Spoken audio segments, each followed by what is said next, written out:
রান্নাবাটির পক্ষ থেকে সকল দর্শক বন্ধুদের স্বাগত জানিয়ে শুরু করছি আজকের রেসিপি। আজকে কিন্তু দারুণ একটা রেসিপি বানিয়ে ফেলেছি, সুজির চষি পিঠা। এটা কিন্তু সকলেরই খুব পছন্দ হবে আশা করি। এর জন্য প্রথমেই যেটা করতে হবে, নিয়ে নিতে হবে 1 বাটি সুজি।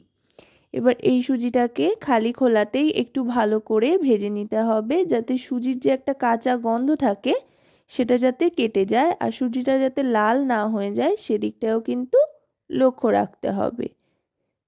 মিডিয়াম টু লো ফ্লেমে সুজিটা হালকা একটু ভেজে নিয়ে এবার এটা নাবিয়ে নিলাম। এবার আবার ফ্রাই প্যানটা গ্যাসে বসিয়ে দেব। এবার দিয়ে দেব জল। 1 বাটি সুজির জন্য 2 বাটি পরিমাণে জল এখানে দিয়ে দিচ্ছি। ঠিক যতটা সুজি থাকবে তার ডবল কিন্তু জল নিতে হবে, কারণ কিনা সুজি কিন্তু অনেকটাই জল টানে আর ফুলে ওঠে, সেই জন্য। এবার এই জলটা দিয়ে একটু অপেক্ষা করতে হবে। জলটা একটু ফুটে উঠতে আরম্ভ করলে জলের মধ্যে সুজিটা দিয়ে দিতে হবে।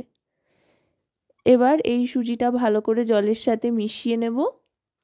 একটা ডো মতো তৈরি করে নিতে হবে।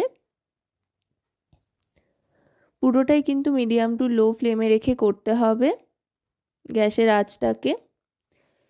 দেখুন সুজি কিন্তু জল টানতে আরম্ভ করেছে আর আস্তে আস্তে সুজিটা ফুলতেও আরম্ভ করবে। এবার গ্যাসের ফ্লেমটা অফ করে দিয়ে মিনিট 5 জন্য ঢাকনা চাপা দিয়ে রেখে দেবো। 5 মিনিট বাদে ঢাকনাটা সরিয়ে নেব। এবার সুজির এই কাইটাকে নাবিয়ে নেব একটা বেশ বড় ছড়ানো থালাতে, যাতে করে মেখে ডোটা তৈরি করতে সুবিধা হয়। এবার এর মধ্যে দিয়ে দেব হাফ চামচ পরিমাণে ঘি। এতে করে মাখতে সুবিধা হবে আর খুব সুন্দর একটা ফ্লেভারও আসবে। হাতে সয় এমন ঠান্ডা হলেই কিন্তু মাখতে আরম্ভ করতে হবে। এবার দিয়ে দিচ্ছি ময়দা। এখানে 2 টেবিল চামচ পরিমাণে ময়দা দিয়ে দিলাম। খুব বেশি ময়দা দেওয়ার কিন্তু প্রয়োজন নেই, এইটুকু ময়দাতেই কিন্তু কাজ চলে যাবে। বাইন্ডিং এজেন্ট হিসেবে এই ময়দাটা দিলাম। এবার ভালো করে মেখে নিতে হবে। মাখতে মাখতে খুব সুন্দর একটা ডো তৈরি করে নিতে হবে। যতদূর সম্ভব মসৃণ করা যায় ততটাই কিন্তু মাখতে মাখতে মসৃণ করে নিতে হবে।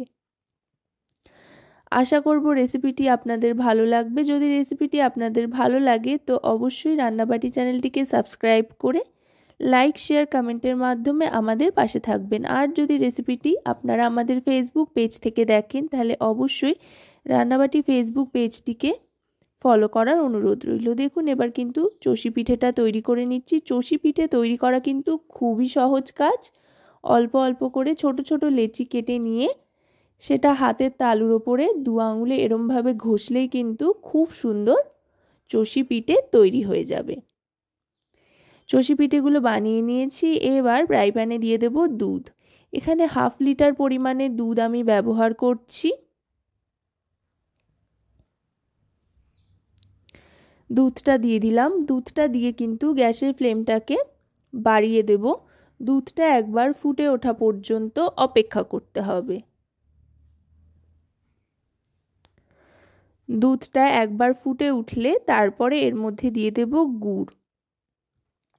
খেজুর গুড় দিয়ে দিচ্ছি এখানে 1 বাটি পরিমাণে। গুড়টা দিয়ে গ্যাসের ফ্লেমটা মিডিয়াম টু হাইতে রাখতে হবে, যাতে গুড়টা তাড়াতাড়ি গলে আসে।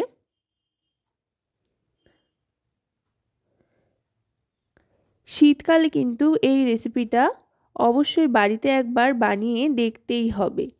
খেতে কিন্তু অসাধারণ হয় আর খুব তাড়াতাড়ি তৈরি হয়ে যায়, আর যে কেউই কিন্তু এটা বানাতে পারবেন। দেখুন এবার গুড়টা গলে গিয়েছে। এখন দিয়ে দিলাম এলাচ গুঁড়ো। 2টো এলাচের দানা গুঁড়ো করে নিয়ে এতে দিয়ে দিয়েছি। খুব সুন্দর একটা গন্ধ আসবে।